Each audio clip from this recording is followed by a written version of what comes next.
man can fall in love with a man, a woman can fall in love with a woman. There's nothing anybody can do about it. It's not in the province of the law. There's nothing you do with the church. And if you lie about that, you lie about everything. As your president, I will do everything in my power to protect our LGBTQ citizens from the violence and oppression of a hateful foreign ideology. Believe me. You have to know that the brute, the bigot, and the batterer are all children of God, whether they know it or not. And I'm supposed to treat them accordingly.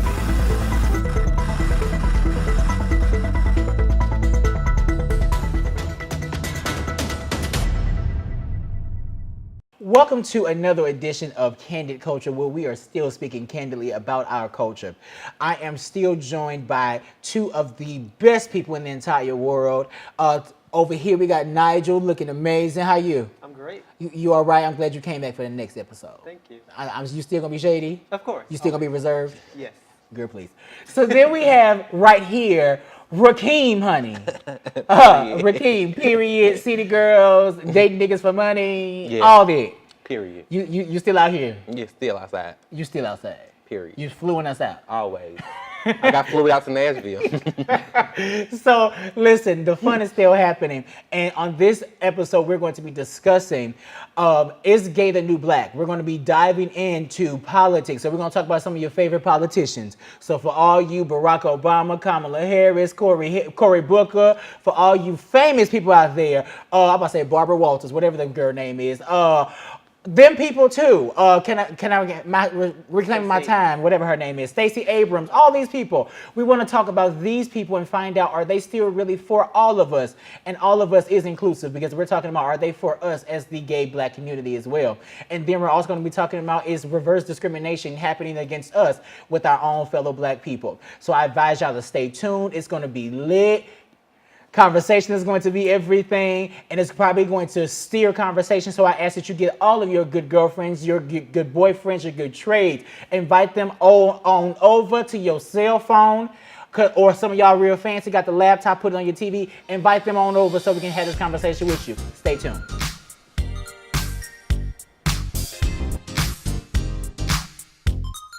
So this topic again is going to be, is gay the new black? And I know, y'all, that this is going to be a heated conversation. Maybe. But I hope that after we come to the conversation, that it's going to be a little decent conversation. We're going to love, kiss, and go to the club later on after this, maybe. Or, read a good book. So my first question is, currently right now, in the black gay culture, we see so many times where, when you think about political campaigns, things of that nature, oftentimes you will hear, oh, I'm pro-LGBT rights, or LGBTQIA, I'm all for that. And typically it's around the time, in my opinion, when either polls are suffering or they're trying to make sure that they are making sure that I can solidify who I am. And typically our community is only pulled on when it's needed, in my opinion, for a vote. Now, your opinion may differ. So, Nigel, talk to me a little bit about just how you feel we as the gay black community, how we are involved, or are we included in politics?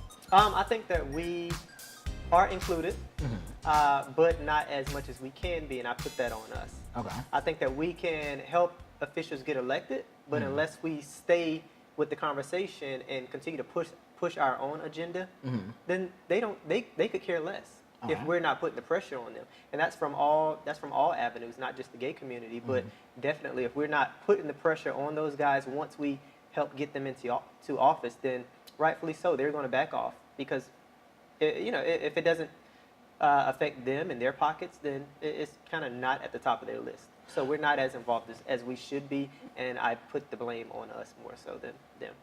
Okay, so you mentioned something in regards to making sure that we communicate our issues that we need to them, that, hey, this is what our community needs.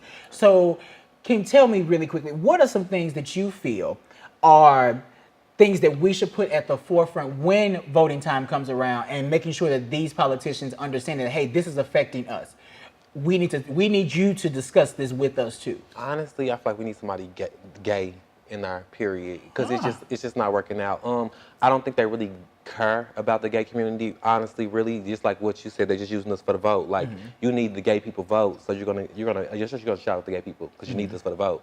But no, I don't believe that they are for us at all. I just think they are for us just so they can get that vote. That's it. So I don't think no politician has the right. If you watch campaigns, like previous campaigns, when people are campaigning, you watch what they say previously. And then when they're trying to get into a bigger role, get into a farther step where their polls drop down, oh, now we're gonna try to target the gay people.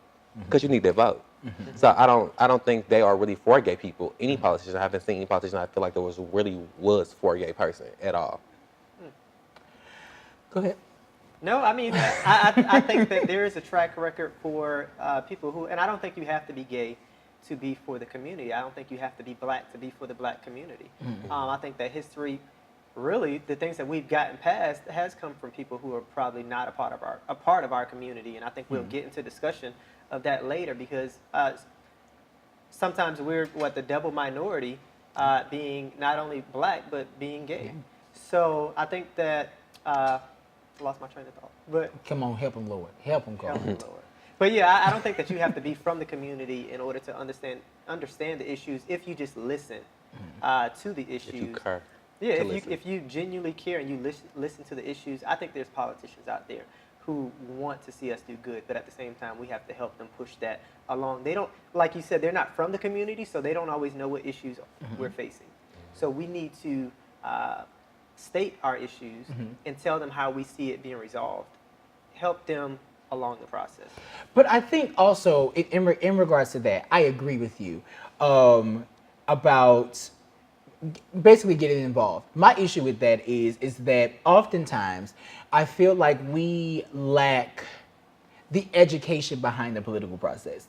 And the reason why I say that is because I feel like on both ends, and by both ends I mean on the politician side as well as just the family structure. Right. Because originally, if you think historically back to the African American community, politics worked hand in hand with equality, or how I can have a better life. So then naturally, people that were in the 50s, the 60s, maybe the early 70s, were really in tune with finding out, okay, if I do this, this is going to help my family. Right. Now I feel like the conversation is now more centered around things that are far removed from us. So if you think about the 2016 election, the main thing that we heard about was immigration or the whole wall, stuff like that. Because that's opposite to us, that's not nigh to us, that's not something I'm going to pay attention to. When you start thinking about, even though it was even in our community when they had the bathroom bill and stuff of that nature, because it didn't directly affect us, oftentimes we didn't pay attention and we just kept on going. And I feel like, in my opinion, I believe that that's sometimes a strategy on the politician side. That if I don't speak directly to those issues, I can't be held accountable for something that I never heard of. And so I feel like, again, playing to what you stated, I think it's very important that we have representatives of us who are gay, not just as politicians, but as activists who can come to the community, not just go to the politician, but come to the community just like we do about HIV/AIDS awareness. Right. Let's have a conversation about, hey, did you know that this law is currently affecting you right now? Did you know that if this law passes, you as a double minority, you're widely affected towards this? Right. Did you know that by living in Georgia, I'm gonna quit coming for Georgia. That by living in Georgia, you can face discrimination and you can lose your job for just being gay. There's no housing law that protects you as a gay person. It protects you as a black person. But if that landlord feels like, oh, because you're gay, they can do what they want to do, basically, outside of the normal, of course, tenant laws and things of that nature. But discrimination still lives, and there's no law to protect us. Right. So I feel like we need advocates who come and explain why this is so important to us. And being from Atlanta, here we come. Or being in Atlanta, living in Atlanta for now, a year and a half. We do. In our heavily populated gay areas, 10th and Piedmont, as you may know it, we do have people down there explaining new laws and bills, and it's sometimes trying to ask us to pitch in with the fight, either whether that be financially or just simply educating us. And oftentimes I've kind of read it and it's like, oh yeah, I read about it, and I'm with you. You know, I'm with the fight. I might not contribute no money, but why though? no, well, sometimes I do, and sometimes I don't, because there's certain issues that you're asking for money. I don't necessarily see how money's going to help the cause. That's just me. But then there's some things I'm like, okay, I see why you guys might need to get lawyered up, and lawyers cost money. I might pitch in with a little $5 to $10. But do we give pushback and ask them why they need the funds? My thing is, if I give you money, I'm going to want to know what it's going for. The same way when I go to church and I pay my tithes, I'm entitled to ask you where this money is going. I don't care what vibe I'm in. If you're asking me for something, I don't mind giving it, but be prepared for me to come back and say, where is this going? And I feel like we have that right. We do. I agree. I just feel like you've been so Maybe because I didn't know where my money from. Well, no, I listen to the calls, and if I, just from hearing it, this is just me, and not everyone can. I listen to the issue, and I was going to say, I can see how they would need the money. Yeah, because $20 is a half a pint of Hennessy, and what do I need that? Like, what do you want that for? Because I can take that and put it in my cup. But here's the thing. I think that and I think that's one of my biggest passions, is I think that we have to, in our community, and this is not just restricted to just gay blacks, but I feel like in the LGBT community, period, we all need to start understanding just every basically law or just policy that's going to come up, because we have to get back to the humanity side of us, where even though it's not directly affecting me, it's affecting somebody. Right. And I don't care if you're not good Judy's or that's not my friend, but if you have some type of human side. Right. And when you think about those people who are facing the whole immigration situation, and I don't know if y'all pay attention to that, but the fact that parents are separated from kids, like that's literally happening in 2018.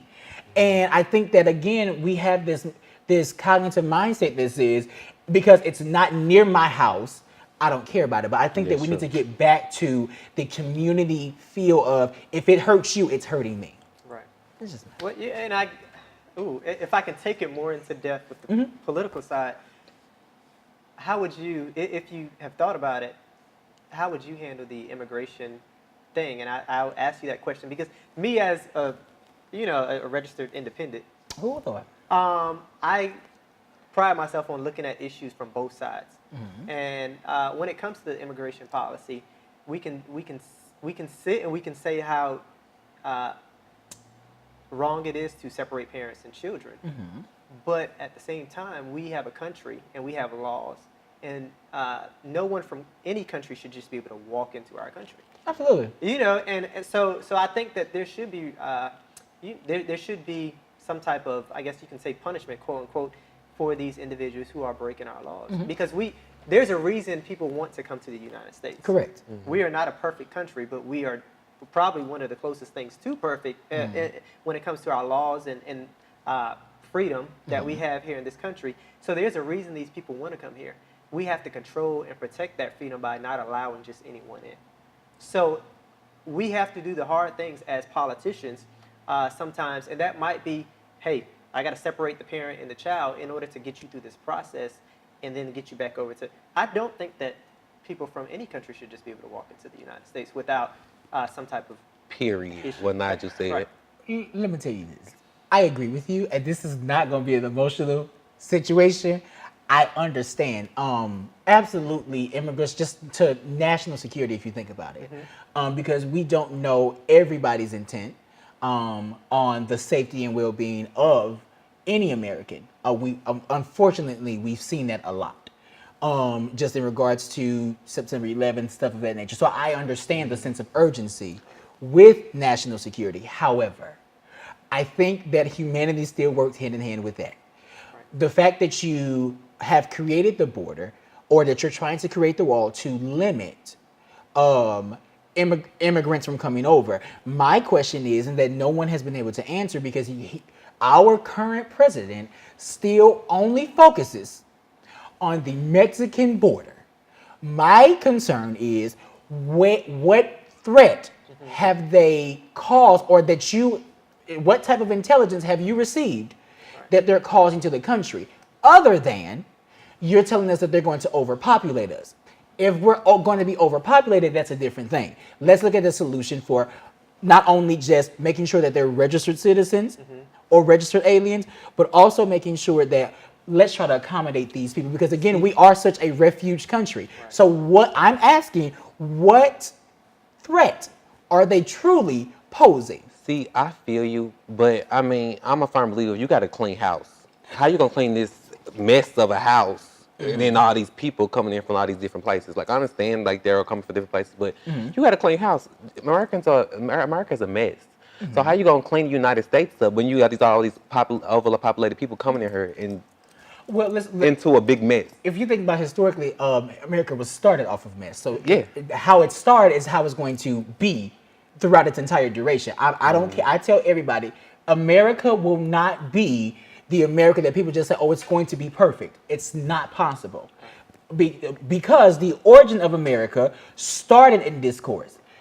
Going way on back to history class, if you look at how we separated from Great Britain, all of that, and the wars that we constantly have, how we acquire different territories that we now recognize as states, it was started in destruction. This was the Indian territory, baby. Exactly. There's no one native here. So how you not a? There's no one that's native here. As African Americans, we can all say that. We're not native here. So it's like we have this ownership of a land that truly is nobody's. If you think about it. Or it was ill-gotten. So, go ahead. Which I get, but I think that we can't continue to try to push or fight the fight that's already over. The land is taken. As hard as it sounds, the land is no longer the Indians. You know, they're still here, but it's the United States of America. Girl, hold on. Hold that thought 1 second. We have to go to commercial break, but I promise y'all, I know that y'all probably mad at me or mad at all of us, or you're probably supporting us right now. Just stay tuned, and we will get right back with you.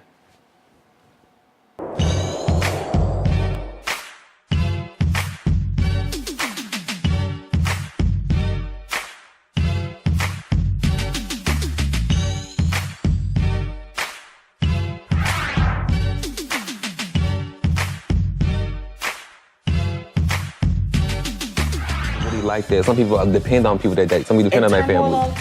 On my end, there was some deep down changing I had to do and look at myself. Saved. And I think it's a conversation that we all have that has been going on for a very long time.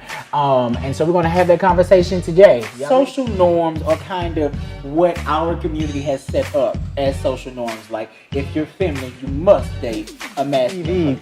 For the sake of television, that's how you sell his character. He's dependent? Not dependent, but he has a relationship with the guy.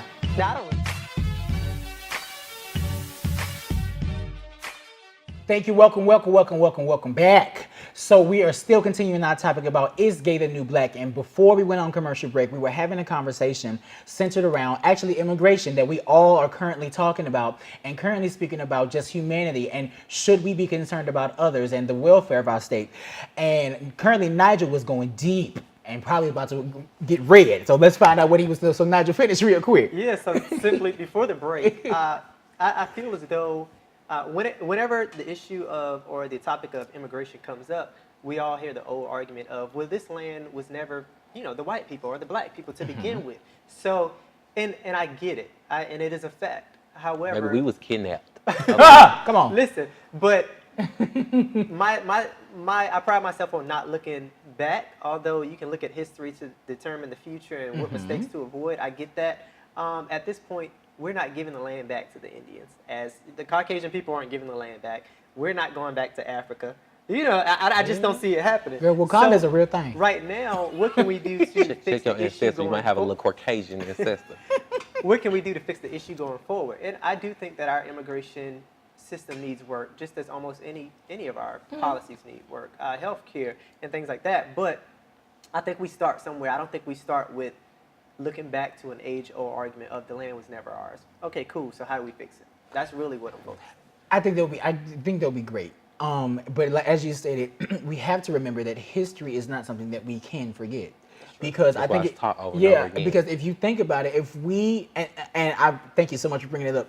If we forget how we were founded, it's going to be hard for you to understand why there's so many emotional attachments to what's currently happening. Right. So I get what we're saying in regards to that we don't want to let anybody in. I'm a huge proponent of definitely looking at how we can properly secure our nation. That's not what I'm saying. I'm saying that that's what I would want too. However, we have to keep in mind that with that, we do slogan ourselves as land of the free, home of the brave. We got Latinos, Native Americans, Chinese, Asian. Take your pick, baby. You sloganed your entire country off of that. So my thought is that even with reformation of laws, keep that in the forefront of your mind.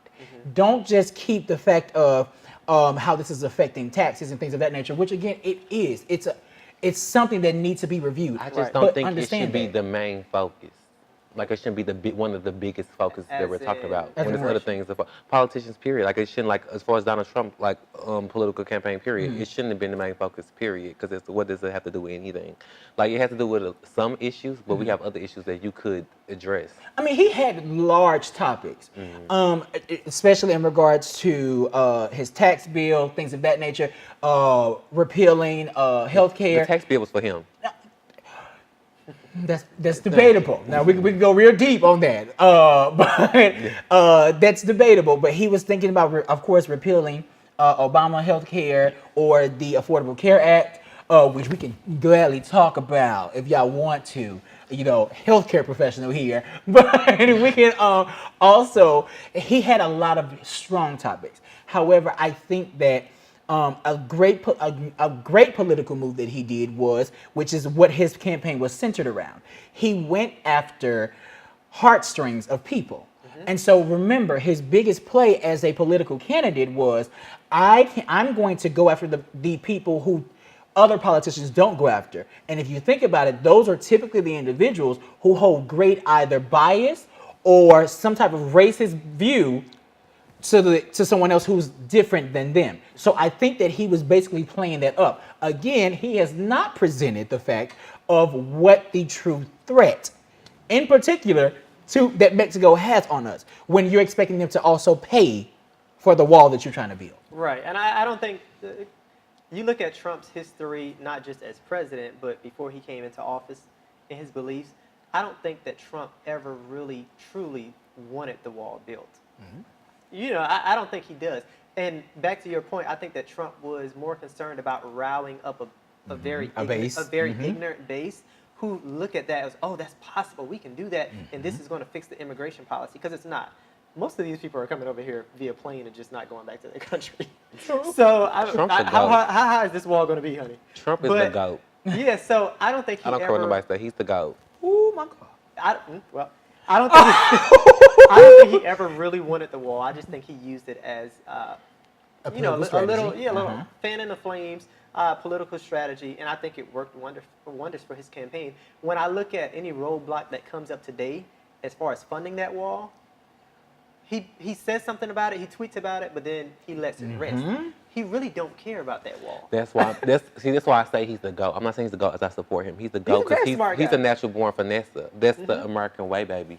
You ain't finessing, you don't know what the hell you're doing. Yeah. I think he's a very smart guy. Trump is a natural born finesser. He's finessing everybody, and then a lot of people are falling for it, because guess what? True. He got voted for president again. But here's the thing, and we've had this conversation before. The reason why I am actually happy that Donald Trump got president, child, they're gonna eat us up in the comments about well, explain about this. But the reason why I'm excited, I was accepting of it, was because I feel like it allowed for us to truly be authentic and see people's true colors, and to truly expose bigotry and hatred. Because before that, America was real good with just the white picket fence and all of that. But until he came, he showed basically the true hearts of people and how really they feel about all of us. It showed in the African American community. If you think about the recent just state level and local level elections, you begin to see how really us as black brothers and sisters really aren't as connected as what we proclaim to be. Because there were actually a great percentage of African American males who voted for Donald Trump. So it allowed us to kind of see, oh, okay, this is actually who you are, not judging them at all, but then showing us again the true intent of the heart. So I understand that. However, back to Nigel's point in regards to his divisive ways, I feel like that has to come with some great balance. Yes, you're trying to pull another base in, but you're still the president of the United States of America. And you have to understand that he doesn't know what the hell he's doing, baby. And that's the issue. He doesn't know what he's doing. I disagree. Everyone invited someone in the White Office that doesn't know what he's doing. He didn't come from politicians, baby. He came from running hotels, okay? Right. He didn't come from knowing what the political way. So you disagree with what? Well, as far as he doesn't know what he's doing, I think he knows what he's doing. And I think Trump went in admitting that he was never political. There was a lot that he didn't know.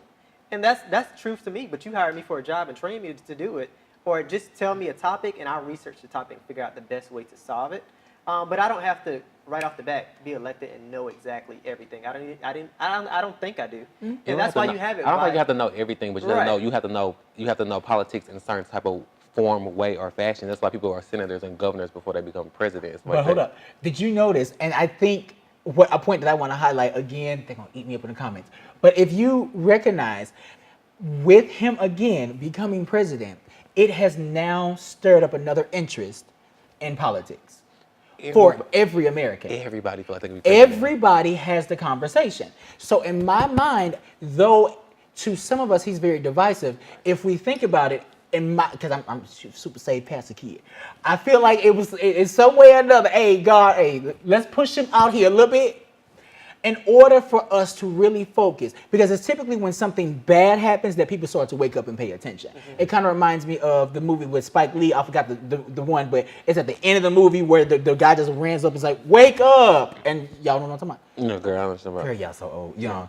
I thought you thought she got to have it all. That little show on Netflix. But I feel like it forced us to wake up. But we can talk about immigration all day. But what I really want to talk about is, again, bringing it back home for us, is kind of how our relationship is as gay African Americans, and what that relationship kind of looks like with our either heterosexual African American brothers and sisters, or just whatever their sexual identity is. I kind of want to dig into that. Do you feel like we have like this harmonious or this great relationship with our black brothers and sisters who are not gay or LGBT related? No, I don't think we have a great relationship with them. I think, for me, a lot of it is probably by choice.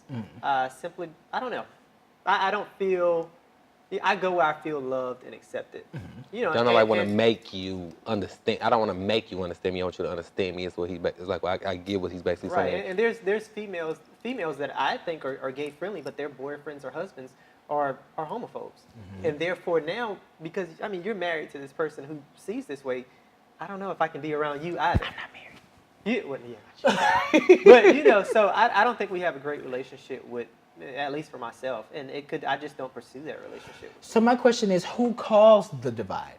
So would we say that the reason why the relationship is not as good as it could be, is it on the fault of us, on the fault of them, or is it a joint effort, or is it nobody's fault? It's just how life is. Right. I kind of feel like it's kind of joint, but it's like a majority on the heterosexual side. Like, because some people are like closed-minded, like, you know, gay is not the way, gay is, you know, it's abomination, things like that. So everybody's mind is not for like the gay life, period. Mm-hmm. But if you can, but like some people are open. Like, we are in a day and age, thank God, that like gay is, to me, is like more acceptable now. Mm-hmm. People are accepting us more and more, even though some people aren't. Even though you come up, like he say women, I know a lot of women that people think are gay friendly, but no, to me they're they're shady as hell.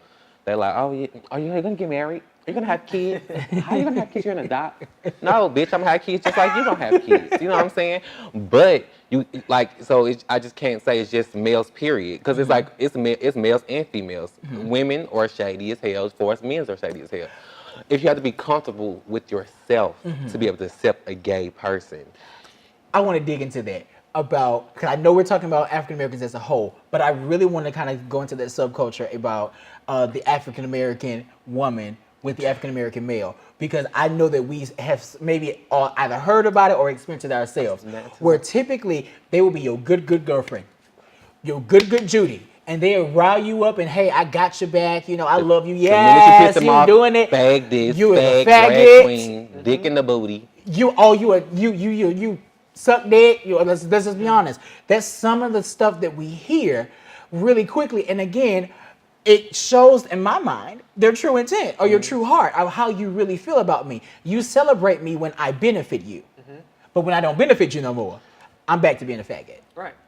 That's an issue. It is a huge issue. And you want to take from our community. And then like they have like that specific way that they view gay people, period. If you gay, you gotta know how to dress. I know gay people that can't dress for shit and a lot, like can't drape at all. You gotta know how to do hair. You gotta know about makeup. You gotta know, like you gotta know what's out. I gotta tell you, oh girl, you should get your hair like this. Like you should help me do this. Like that's what view is. Every gay person is not like that. And women or African American women, to be exact. Women, period. They use the African American women. They feel like you just gotta have this little like pizzazz to you that some gay people just don't have. Some gay people just really don't like clothes. I know gay men that just want to wear tennis shoes and sweatsuits all day, and they don't care about that. But women, the straight woman mindset, what they see on TV, oh, that's that gay boy. Gay people know how to do this. Gay people like this. Gay people know how to do that. So they look at you as a friend because they want your advice on things that they feel like that you are interested in and you can help them with. So I don't know. There's a lot of women that are not with it. But then my question still remains, because in addition to that, you know, they ask us real quick on how to give oral sex. Oh, suck dick, yeah. And you know, they'll quickly assume that all of us are bottoms, honey. Everybody is bottoms. And I know that this is a really good conversation. I really want to finish this conversation. However, 30 minutes has now come, coming. So now we have to wrap this whole thing on up. And listen, if you all have enjoyed this conversation, please join the conversation and let us know your opinion. If you're one of our good girlfriends and one of the good girls that we're talking about, and you're a heterosexual woman, please don't eat us up too much. Just do better. Also, if you're one of them good men and you feel like you don't understand that gay is the way, hey, you probably won't, man. I want you to, daddy. But listen, join us next time for another awesome episode of Candid Culture. We will be back here the same time next week to discuss mental health and what that looks like in the African American gay community. Stay tuned. Period.